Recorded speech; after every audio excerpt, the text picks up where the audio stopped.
This week on Arizona Illustrated, Immanuel Abraham. It gave me a place to be, it gave me a safe environment. Music saved my life. Finding empathy. Compassion is the action that one uses in order to work with that patient. Chef Kumi in Tucson. Aramse is the name that I title my pop-ups, and it was the word used to describe a rainy day in Tucson, so a very rare occasion. And with your body, you can tell so many stories.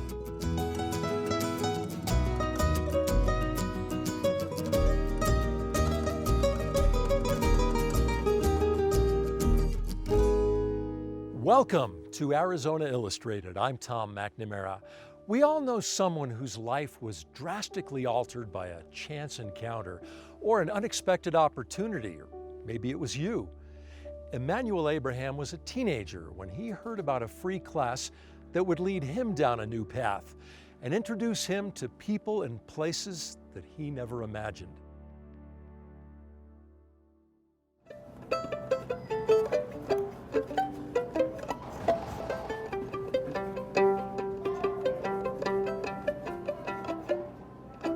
I'm Dr. Immanuel Abraham. I'm a violinist and a composer. I was 14 when I started the violin, and I discovered the instrument from a children's program I used to watch. It was called Shalom Sesame. It's a version of Sesame Street that's filmed in Tel Aviv, Israel. And one of the guests on the show had been Itzhak Perlman. And I was just enamored by his playing. He made it look cool and easy.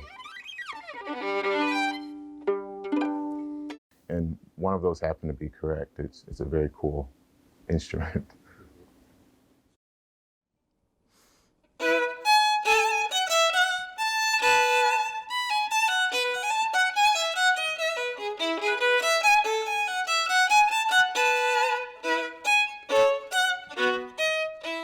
I grew up in an area of Chicago, it was inner city Chicago.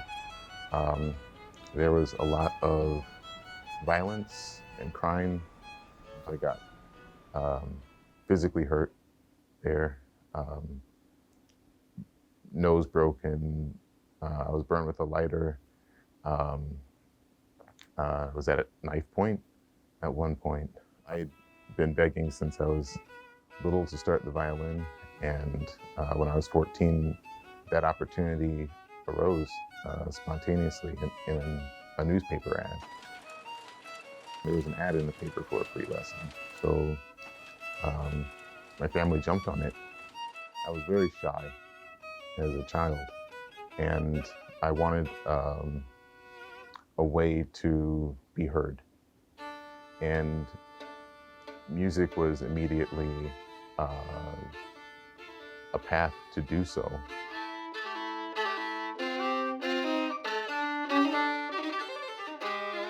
And it seemed like as long as I was practicing, and the more that I practiced, the more doors that seemed impossible kept opening.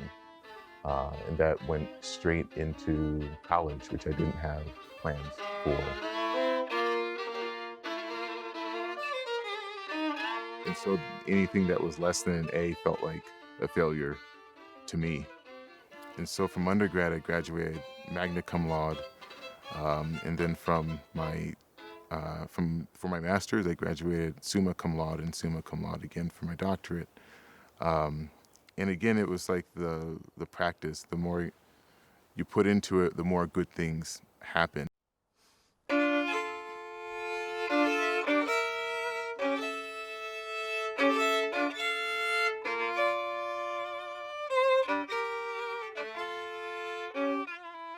I discovered Mount Lemmon for myself when I came to the University of Arizona.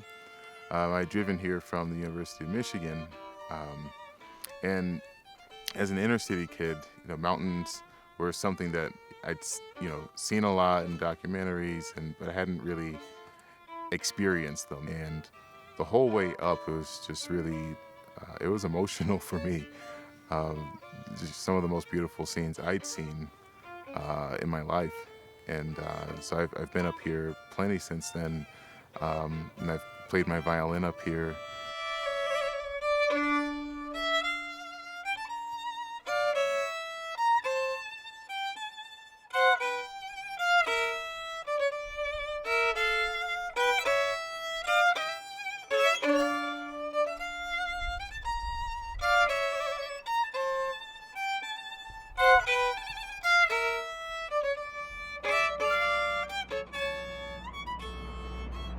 I've performed in 7 countries now.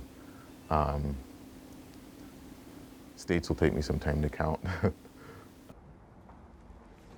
Hey, Evie, how are you? Good to see you. Ready to play? What are you gonna play today? The whole song? Let's go do it. Yep, let's go do it.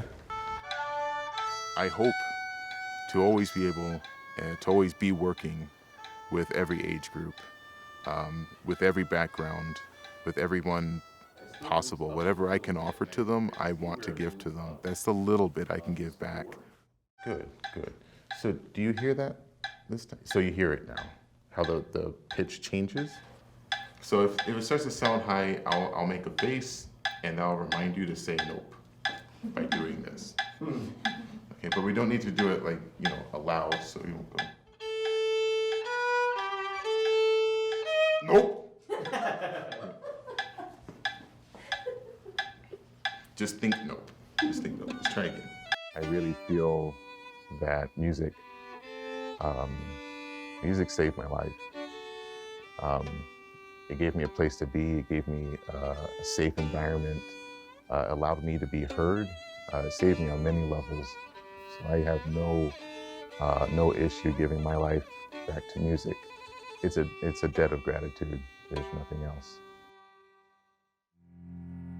Young med students go through years of complex and intense coursework and clinical training without much preparation for the important human interaction between doctor and patient. An instructor in the College of Medicine at the University of Arizona is hoping to change all that through her course, An Introduction to Narrative Medicine.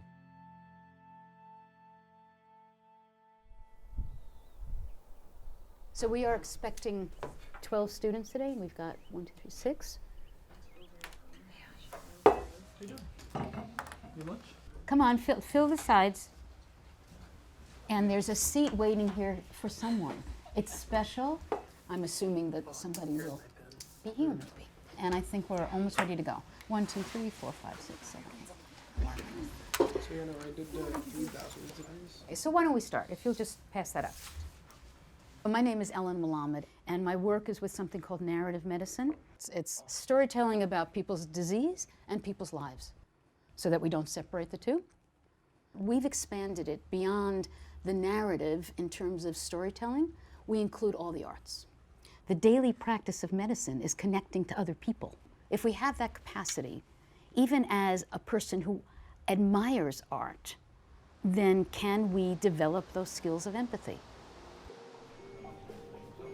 A week in a bed as a patient, what happens? Everything from janitors coming in and turning lights on when you're trying to sleep, getting food that is absolutely inedible, having visitors that you can't send away because otherwise you're the creepy bad patient in room 230. So being a patient is really important for a doctor to understand.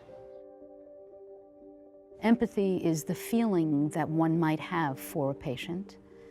And compassion is the action that one uses in order to work with that patient. So one is more the feeling and one is more the action, which is where we get the statement, compassionate care. So I guess my next question to you is, if you grow up in a house where there's no expression of it, can you learn how you can translate feelings of empathy into compassionate care? We look at medicine kind of like theater. There is no script. You're improvising with each patient at each session. I'm glad that you came in and see what we can do to get to the bottom of that. Is there anything else you'd like to It means being present. It means understanding that empathy can mean many things. Holding the space for someone, learning to listen. No, I think that might be it. Okay, so it's That's just, when I noticed. okay, and it hasn't been Being a patient really is the best way to understand the problems within our healthcare system.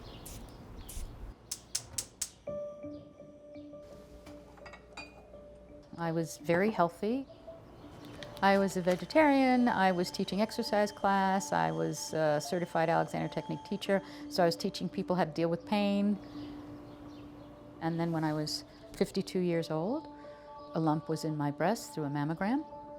And I was pretty shocked. At first I made a joke of it because it was not easy to accept. I stopped making a joke after the first day. It wasn't funny.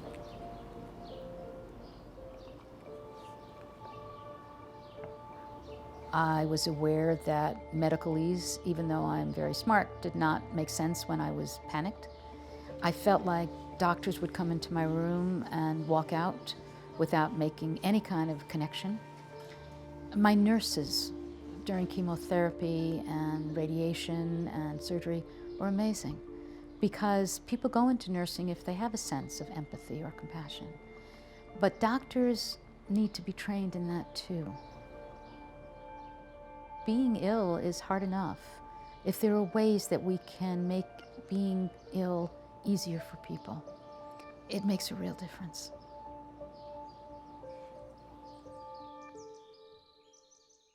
It's not expressed in every culture. It's not expressed in every family unit. Can you learn it by absorbing art? And you might think, well, you know, I'm not an art person. I'm a science person, as though the brain is split in two so clearly that we can't absorb both of those concepts. Even if you are a listener, a watcher, what are your art forms? What do you like? I like to read. Now to me, reading, I mean, talk about absorbing other cultures, empathy, understanding by looking at what we call close reading in our work here. How do you read between the lines, which is what you're going to be doing with patients all the time. What do you like? Country western dancing. Oh, great. Did you know that about him? You do now. When you first presented this question, I thought of the food program I run. We take produce that's been rejected, and we save approximately 30 million pounds of fresh produce. And we take the This is going beyond traditional training.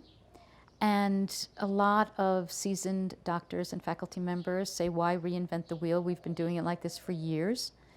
And my argument there is we've been doing it, but a lot of people have gotten hurt through this process, have had illnesses perhaps that were overlooked or that were caused by inadequate communication. So I think this is absolutely necessary, especially as technology becomes so much more a part of healthcare, that we cannot lose the humanity, the humanism in medicine.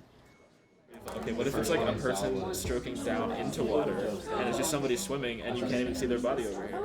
Yeah. The alternative. I like that. Considering all images we see. This is like a clock or something. This is the hour hand. It's almost back up to 12. Full cycle of the day. I honestly think it's just whatever medium. Something we look at the beginning of session 1, where we're focusing on visual arts. We look at the traits, characteristics that are similar, the skills that a physician needs to know, and an actor needs to know, but also a dancer or a musician. Can you hear more than one sound at a time when you're listening with a stethoscope? We were wondering if either it was age causing the wrinkles or if they'd been in the water for a long time, so if they were swimming. Those skills that you know as appreciators of art are similar to the skills that you will have to learn as medical practitioners. So I can throw out one example, a person who sculpts. The shared skill with you learning to be a physician is that you both need to know anatomy. It's made out of glass and ceramic. It was made by a patient whose name is John Woos. It's called Imperfect Bone Origin. But then when you really start looking at the position, we notice he's kind of like relaxing. He or she, the skeleton, is Could you tell the gender? I'm sure I'm supposed to, but no. You've got 3 more years to know this. Don't worry about it. But it was kind of like reclined. Okay, so this is his quote. It is marked with gold, and there's deformity in every location of every fracture I have ever had, and contains the actual plate that was in my femur when I was a child. This piece is a tribute to human ability, specifically the human ability to create and overcome. You know, the hand looked sort of like the knuckles were a little thicker, and that made me. So what we're trying to teach is how to look quickly and see a lot. Grasping for an object or for something greater, or, I don't know. All right. Now we got the book. I want students who have been told for a very long time that they are perfect to get rid of that and to have a little humility and look at themselves. A physician unveiling that art form, and at least for us, we're thinking about how much training we're getting, all that we have to go through to become. This is the time to know yourself. This is a time for reflection, because in medical school you won't have that leisure. It's a hard job, and that's in addition, of course, to the science that they need to learn.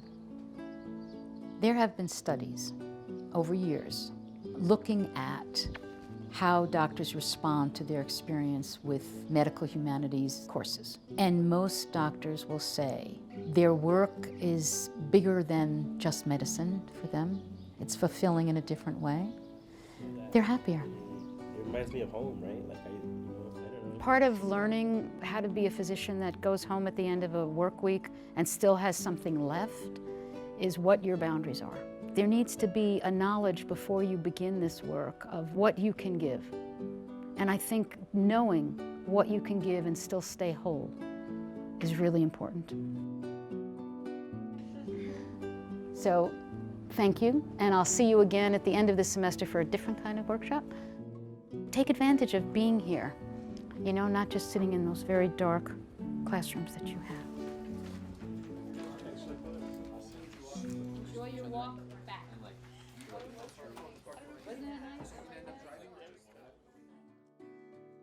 And now, from our Far Afield series, in their own words, 3 young performers share their passion for their culture and heritage through dance.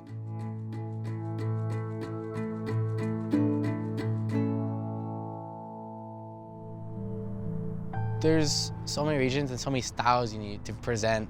There's always some stories behind a dance and a song, and with your body, you can tell so many stories. It's fun and it gets your heart pumping. Teaches us to be more disciplined, to learn the dance, but not only that, to also learn the background knowledge of the dance. I put on a smile because I feel proud of who I am and where I come from. My name is Gabriela Patiño. I'm 16 years old and I've been dancing since I was 5 years old. It's my passion and I've been dancing for so long, I can't just get rid of that part of my life that's been there since I was young. It not only makes me happy, but it makes my family happy.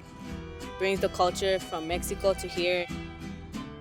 When I went to Folklórico, everything changed. I saw it in my parents' eyes, and that makes me proud.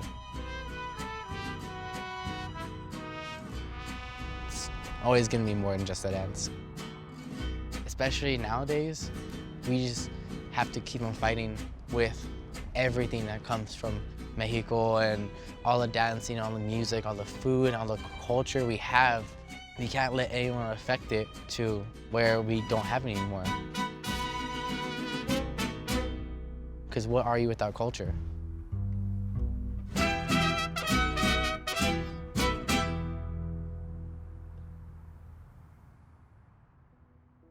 When Tucson-bred, Portland-based chef Kusama Rao invites you to one of her secret pop-up dinners, it's best to RSVP right away.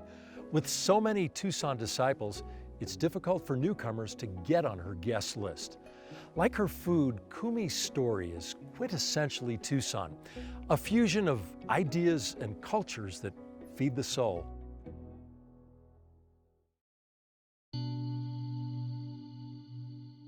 This is the curry patta tree, so curry leaves. It's a staple of so many Indian households. You kind of have to have this tree. You pull away these branches, and then you see there's all these little babies. You can't point at the new growth. You have to point like this. You can't, because this makes them feel bad about themselves. When I think about like the best memories in the backyard, it's hanging out with my parents, watching everyone get so excited, pointing with your index knuckle. So you point like this, oh, Kusuma, there's some growth here. You're saying, oh, it's coming out here, it's coming out here.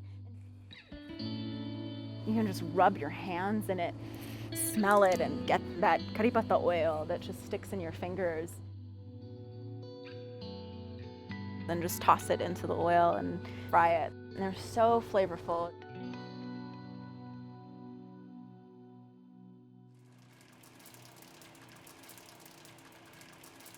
I didn't really have much of a community before I started cooking. I'm super introverted, and so it gave me, I guess, something to connect to other people through. I would say that it's the language that I speak.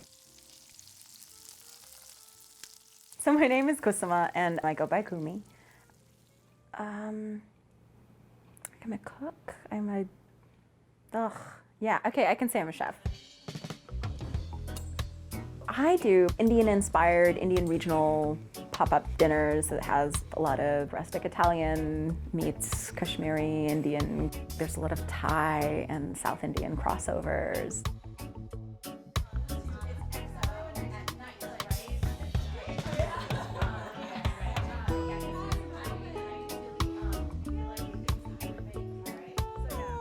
Okay, there is a bathroom if you kind of go down the hall to the left.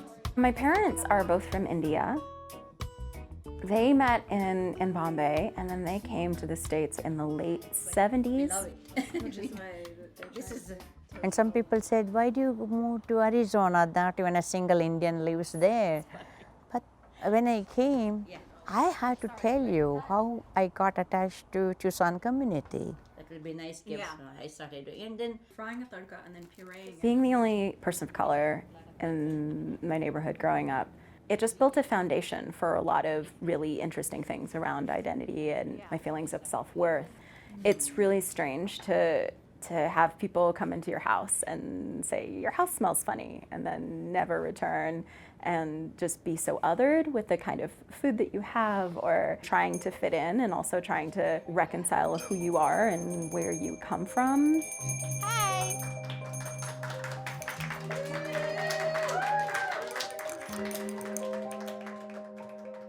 Aramse is the name that I title my pop-ups, and the reason why I call on my dinners that is it was the word used to describe a rainy day in Tucson, so a very rare occasion, where my family was then allowed to consume fried foods because my mom was very health conscious, and that was not. Me and Kusuma used to put up cultural shows for schools.